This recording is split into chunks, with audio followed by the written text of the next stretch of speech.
you want me to go over a little bit about position sizing? I could start off with that if you guys would like. Yeah. So let me share a screen and let me go over some stuff with you all. Okay.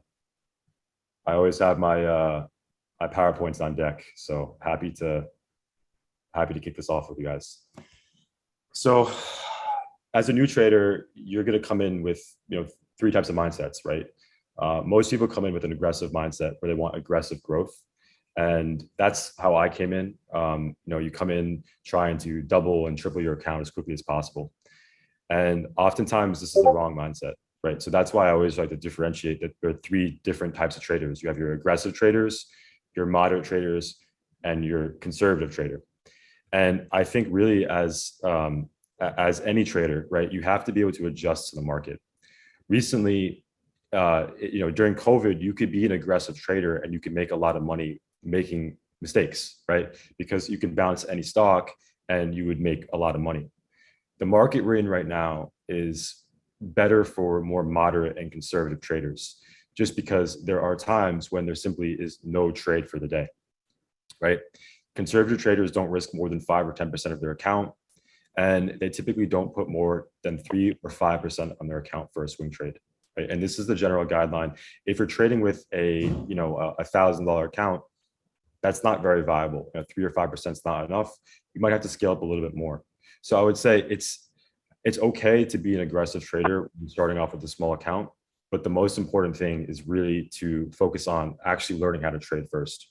So that's why we recommend not going all in, but also understanding that you need to adjust your risk management depending on the day. A day like today, this morning was risk off, right? We didn't really have clear direction, but throughout the middle of the day, when the trend was established, you could have easily bounced any stock and made money. So you could have gone a little bit more risk on, right? So that's the idea, is being conservative, also adjusting to whatever market we're in. Here's its trading rules, right? Cash is a position. You don't always have to take a trade, right? Every single day, you don't have to hop on and take a trade. You can take literally 3 trades a week and make an incredible amount of money, right? Rules for risk management. One thing is, like, if you're trading with $1,000 account, your goal should really be no more than 7.5 to 10% per day, right? This is a very, very aggressive growth strategy. If you grow 10% every day for a month, you're going to be, well over $100,000. So you don't have to hit it every single day, but just understanding that you don't need to double or triple your account in a week. You're looking for more like sustained growth, right? Like $75, $100 per day is in line with what you can do with $1,000. So that's one thing I just want to establish. You don't need to go all in every single trade you take, right? You're trading with $1,000 account, put in $100 to $200 tops per trade, and look to make about 75 to $100 per day. And you do that for a week, you've already made $700. Now you can start scaling up with your account size, right? So as your account size gets bigger, then you can start, growing your account in different ways by putting up more capital per trade, right? So that's the general idea, is you want to conserve your capital as much as possible when you're at a lower account size, right? Daily compounding, like we just talked about this. Daily compounding is insane, right? Like you can obviously, it's not sustainable to get 3% growth per day, but if you did, it would be amazing gains. So you don't have to go all in. You can take 3 trades per week and go for a 3% daily account goal and make a lot of money at the end of the year, right? This is this goal over here on the right hand side. That's after 253 trading days. So if you did that 3% every single day for 253 trading days, you'd be at $1 million, right? $1.7 million. You don't need to have an insane amount of capital, and you don't need to have an insane amount of profit targets per day to make a lot of money, right? So that's the general idea. Focus on consistency first, right? And you don't have to take every trade, especially in the chat, especially in Honey Drip in general. We have so many different admins. We have at this point like 7 or 8 like amazing admins that you can take trades from. You don't have to go all in every single trade, and you don't have to take every single trade. You can focus on one admin's watch list per day and take 1 trade. Like you could have taken T-Boy's IBM swing into today and literally called it a day this morning after being 30 to 40% in profit. Or you could have taken, felonies or my NVIDIA bounce and made money and walked away. Like that's what good traders do, is they take one good trade for the day or two good trades for the day and they just hit it hard and they walk away. So you don't have to sit there throughout the whole day kind of looking and like forcing trades, because that's really what's going to eat your account up at the end of the day, right? Having this daily percentage goal of 3% is very sustainable on like a day-by-day basis, and in the long run can pay off a lot. Now, I'm not saying like you're going to grow your account from $1,000 to $1.7 million in a year. I'm saying if you just focused on being green every single day, right, as much as possible, even if it's half a percentage point on your account, you're doing well, right? Doesn't have to be 3%, and you're going to have red days. So it's okay, but just focus on being more green than red, and you don't have to go crazy in every single trade you take, right? That's all I want to say about risk management. I don't want to take up too much time. I think Midas is joined back with us now, so I'm going to hop on and let him hop off and let him speak. So let me see. T-Boy, you want to say anything about risk management while I get Midas on? Yeah, I mean, you pretty much hit everything right there. But what you were saying about just focusing on staying green. That's the same thing that I say all the time. You don't have to. You see, and a lot of times I see some people. I have a lot of people ask me, and they'll be like, how'd you make $1,000 off that player? How'd you make this? And the thing is, my position size for my trades I might take, trades I call out might be different than yours, so like if I'm scaling into a trade, if I have say I have $100,000 account, I'm going to use 20% of my account for my trade. That's going to be 20K. So if I put 20K into a trade and I get 10% back, that's going to be a $2,000 profit. So if you're taking a trade with $200, your percentage turn back is going to be $20. So you have to like look at it in the sense of green is green and just utilize your account for what is good for your account. Don't go like trade Tesla with like a $600 account, $1,000 account, even a 5K account, because you don't have a lot of room to average into those trades. So you don't have a lot of room for error. So almost your entry has to be perfect. And no one's ever really perfect. No one's going to ever have a perfect entry. But your stop loss, your risk management should always be perfect, like 100% of the time. So like, if you get into that trade and you're down 10% or 20% and that's your stop loss, that's where you need to cut at. A lot of people focus on trying to be perfect at entries, and that's very hard to do. Like, I don't even do that. I'm sure, Brett could say the same, Felony, anybody else, finding the perfect entry. Sometimes we hit that perfect entry, but we have room to manage into the trade, scale in, scale out, and we follow our stop loss. That's what's going to, in the long run, make you successful. Yeah. My name is Mecca. I like to call myself that. Midas is a trading. I've only been a trader 2020 as well. March, COVID literally had me trading. And just like Brett said earlier at the beginning, that was the good times. COVID was the great times. You could buy whatever, go to sleep, wake up in 2 weeks, and you were rich. That's not what really happens, right? Most people lose trading. The goal is for you to be part of the 2%, right, that probably do well. The most important part of trading is not making money. I want you to write that down. I said earlier, please get like a piece of paper and a pen so you could write stuff down. The most important part of trading is not profits. The most important part of trading is capital preservation. What I mean is not losing money is greater than making money. If you don't lose money, you still have your money, right? If you make money, that's great that you made some profits, but what happens tomorrow is you could probably lose that too. And if you don't lose your money, it means that you could use that money to pay your bills. You could use that money to go to school. You could use that money to buy a house. I know a lot of people that have lost 200-300 grand doing not because they didn't know what they were doing, but they were just buying crazy stuff because they felt like gambling, and they turned around and the day opportunity presented themselves, then they didn't have the money.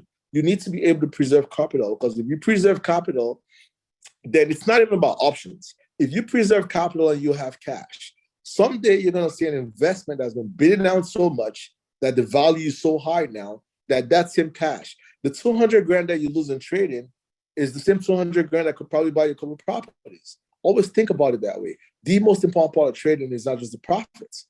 Now, the process of the profit actually is more important than making profits.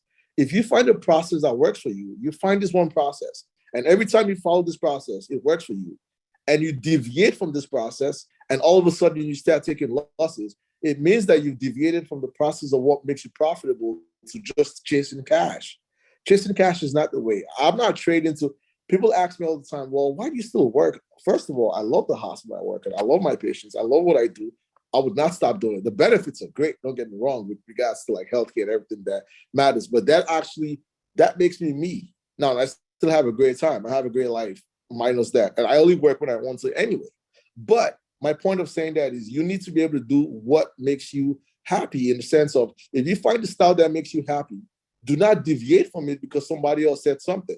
There's a lot of different styles. There's carpet, there's voice, there's light, there's text.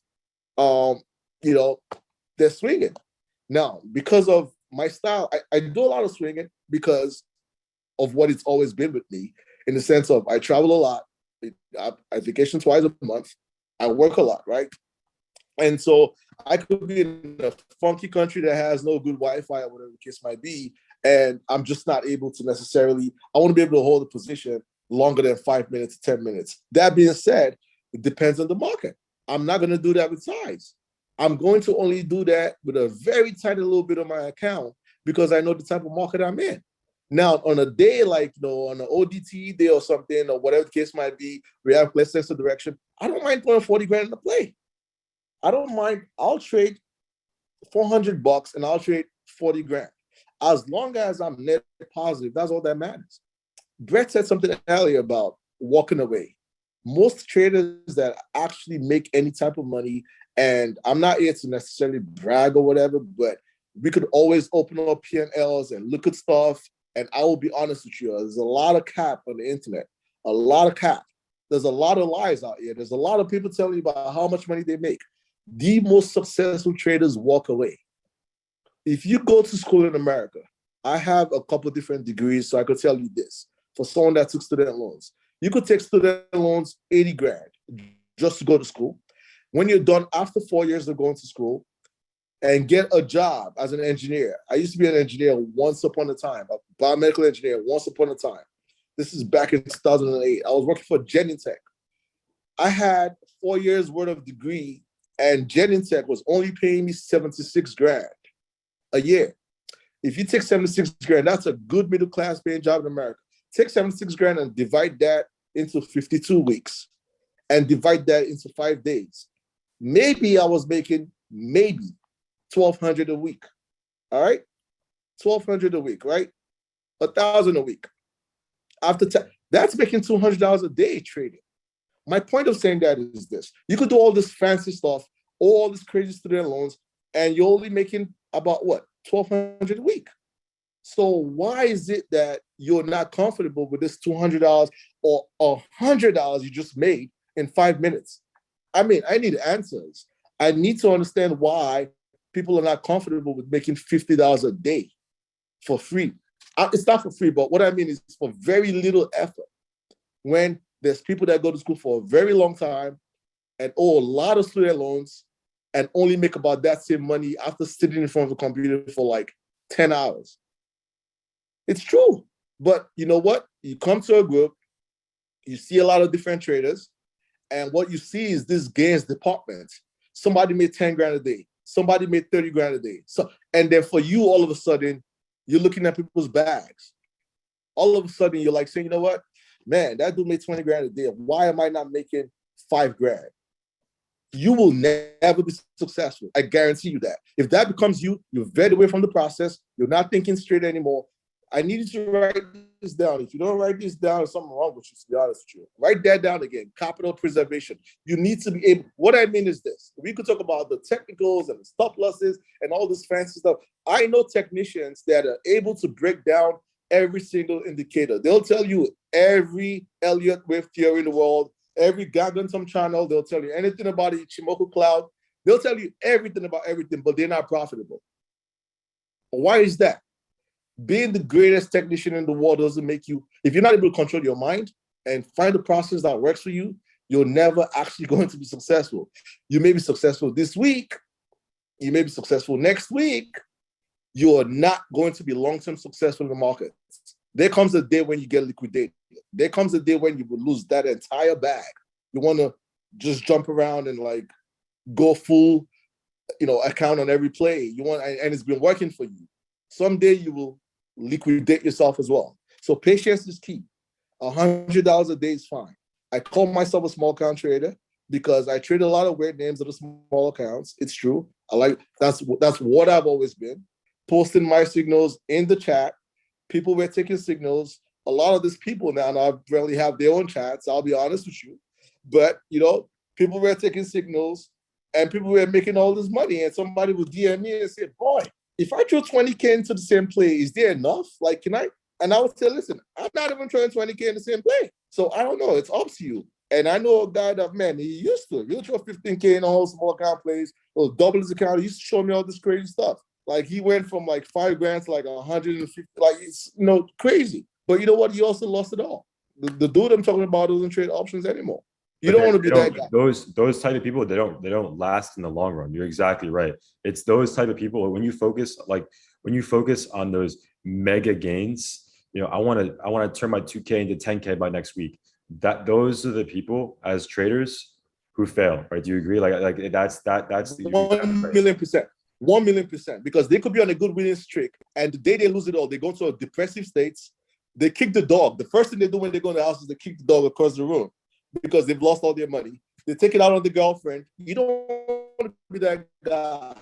You don't want to be that trader. I was going to add to what he was saying about the longevity with trading options. But it was super key. A lot of people, like you said, focus on those huge gains and stuff. And the thing is, I said this to a lot of people. I asked a lot of people. I say, what is the reason why we trade, right? Everybody says financial freedom. They want to leave their 9 to 5. They don't want to work for nobody. They want to make money on the go. They want to travel, right?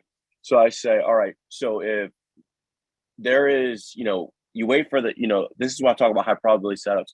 If you wait, till you see a setup, and this goes back to what you were saying about only trading once, twice a week. We get these super choppy days and stuff where there's really no clear direction of setup. There's no need to trade those days. There's people that say they want to leave their 9 to 5, but they'll sit at the computer from 4 a.m. till 8 o'clock at night, waiting for something, looking at something, over trading, losing money, whatever it may be.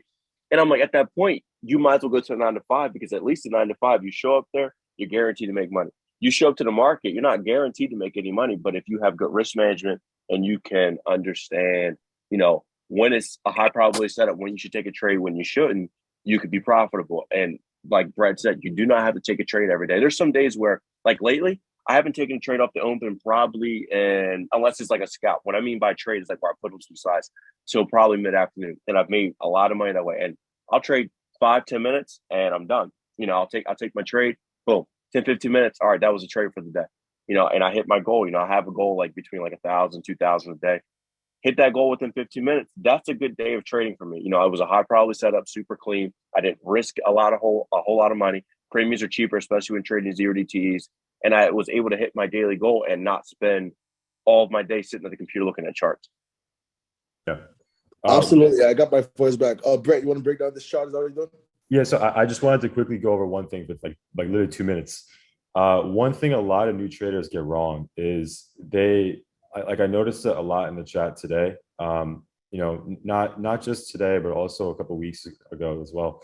A lot of people tend to reject very, very strong stocks, and it happens a lot. I see people tag me in questions all the time. They tag me in live trading. Hey, Brett, can I reject the stock? And I just wanted to show you something. So Unraver, for example, right, was rejecting IBM. Look how weak IBM is relative to SPY, right? Right off the open, I'm using this measurement tool over here on the bottom. Right off the open, we flushed almost 2.5 points, right? So IBM off the open was very, very weak. And this is what when we talk about, don't fight the trend, also focus on relative strength and relative weakness stocks. So this is a perfectly valid reject. This was an amazing reject because of how weak IBM was, right? Now look at NVIDIA, right? NVIDIA, really, really, really strong. Absolutely no reason to be rejecting NVIDIA today, right? Look at SPY. SPY has been very, very strong, trending all day. But look at IBM, right? So if you took a reject on IBM literally at 11:30 and you held for a long time and literally hold for like what, I guess like an hour or 2 hours, you would have gotten stopped out at what, maybe 10%. Whereas if you tried, rejecting a strong stock like Nvidia, you would be completely wiped away, right? So the general idea that T-Boy was talking about, somebody in the chat was mentioning as well, look for a trend, but also don't fight the momentum, right? Look for relatively strong stocks or relatively weak stocks and go with it, right? So IBM, if the market switched, if the market didn't do this today at 1 o'clock, IBM would have flushed to lows, right? So that's why Unraveler, and that's why T-Boy, they both had puts on the stock, was just because how weak it was, right? So that's just one thing I wanted to say off the gate. Midas, I'll let you hop back on because I know you have your audio fixed. Let me stop the share. But hopefully that helps. I just want to let you know, like, trend is your friend, exactly. Yeah, absolutely.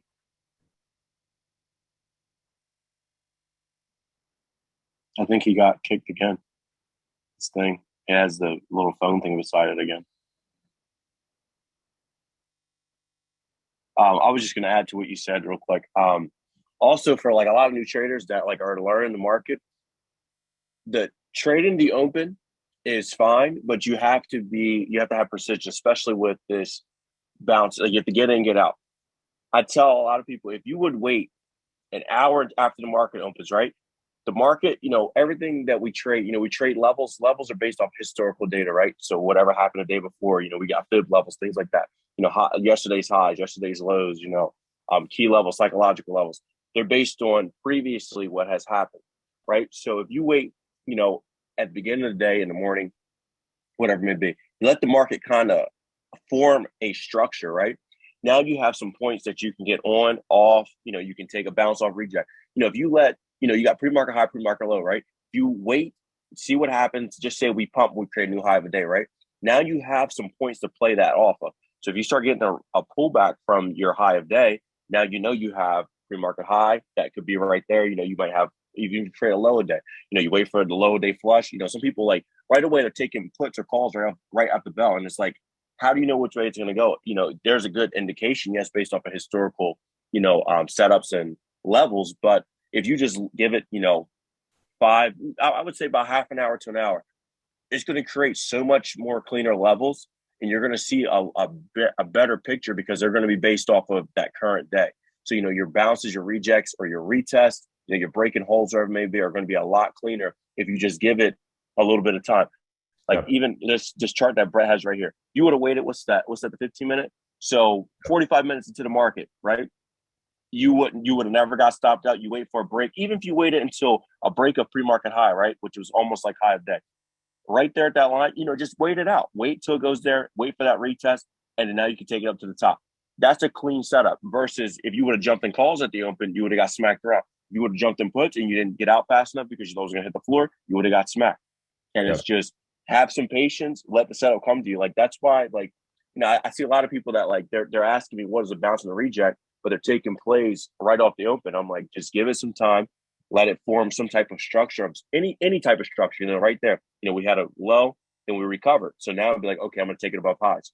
That's a super clean setup. When strength is there, that's like a no-brainer trade. Your stop loss if it breaks back below, right? So if you put the high a day there.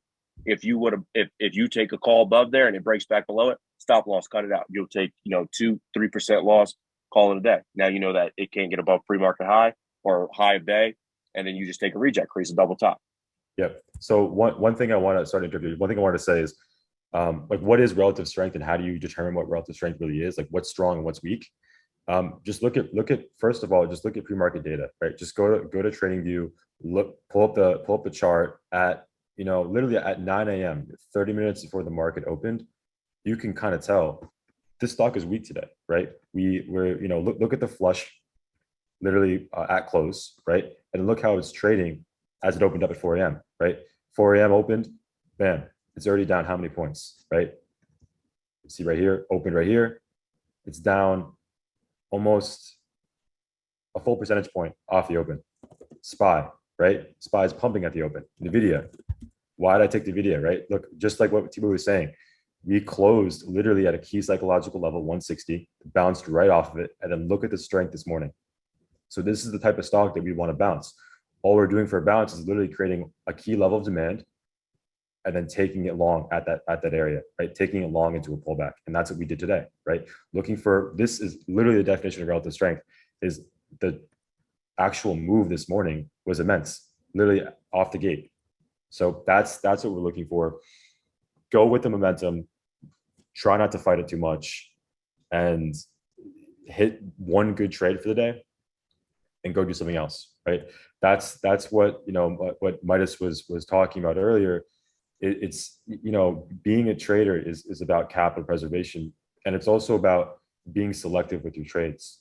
So one thing you'll notice about me is like, if I hop on live and I don't take a trade for 30 minutes and I'm just sitting there, that might happen, right? That might happen. And it happens quite often, right? It happens quite often where I literally would take one trade off the open at 9:30.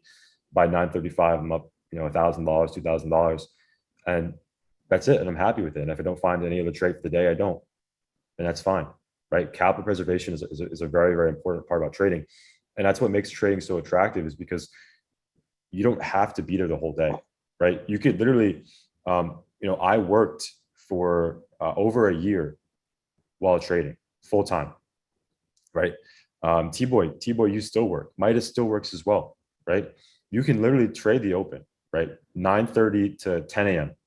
By 10 a.m., you've already taken one trade and you're done for the day, right? 100%. You made 20% of the trade, you made 30% of the trade, and it's as simple as that, right? You don't have to do anything more than that. And that's what makes trading so beautiful, is if you learn the skill, you'll make money, right? You learn the skill, you'll make money. And the most important part is learning first, right? Learning first. Don't go all in, preserve your capital as much as you can, and really learn how to identify proper setups, right? And one of the best ways, like, I recommend how to learn proper setup, one, AMU, right? If you haven't taken AMU or the HTTC, the trading course, do it. But secondly, study off of our plays, right? Study off of T-Boy's watch list, study off of Felony's watch list, study off of the admin's watch list, and see why the heck is he bouncing NVIDIA at 163, right? Why the heck is Unraveler and T-Boy, why are they in puts on IBM, right? That's the best way to learn how to trade, is to see how other successful traders are trading, right? That's all I have to say. That's my spiel for now. I'll hop into the chat and see if there are any questions. But T-Boy, do you have anything else? That was perfect what you said there. And you're absolutely right. Like I work a full-time job, right? And everyone's like, oh, why don't you trade full-time? I was like, I do trade full-time technically. That's not all I do, but I'm able to trade whenever I need to. And the thing is, a lot of times, most of my money, everyone think I have a big setup for my trading stuff, but most of my stuff is I trade from my phone and my iPad, right? And it's not, it doesn't matter. People think they need millions of dollars worth of stuff. You don't need that. You need, like Brett said, you need, educate yourself on the market. Don't just throw your money in there, and you'll be able to make money, and have patience. And the best thing I can say is, like he was saying about look at our plays and look at the levels and try to compare it. Instead of, a lot of people want it. They join the chat. Boom. They're like, how do I take a play? How do I take a play? And then they don't even know what an option is, or they might not know what a reject bounce is. Instead of doing that, take like maybe a month, right? The money that you were going to use, like, if you're working a 9 to 5, start putting money to the side into an account, right? Put it in a brokerage. Don't take any trades though. Just analyze and look at what trades we're doing. Start learning terminology, start learning what we're looking at. What is applicable, when we're looking at, like, okay, why are they looking at SPY when they're trading this? Or why are they looking at QQQ when they're trading tech stocks? Start learning that type of stuff there. That way, when you actually go to trade, you have that time to focus on actually trading and executing and taking high probability setups versus trying to make it out a lot. A lot of people, they'll jump into trading, get smacked around, beat up a little bit, and then now your emotions are going to be kicking in. So now you're not going to be able to dedicate your time to actually learning how to trade, because you're trying to make back what you lost, make money, and trying to learn to trade at the same time, when you can just simply put money to the side. You're not losing it. And like they say, capital preservation is key. You're just stacking money to the side, so that when you understand what a high probability setup is and how to execute it, you have the money there to do that. But educate yourself and learn what you're actually doing first, and you'll save yourself a lot of money. That was the biggest thing for me, is I had a bunch of money, boom, I just jumped right into trading. Lost a lot of money. And then at some point I was like, let me learn this. I stopped trading. There was days I'd be like, yep, that looks like it's going to do that. And what I did was I brought back my confidence and my comfortability with understanding like different setups and things like that before I started executing. And then once I seen the consistency in that, then I started taking one contract at a time, just seeing how it played out, built my confidence up to the point where I'm at now. Like I was the same thing. I just on consistency, learning, and just like they said, capital preservation. You don't want to lose money.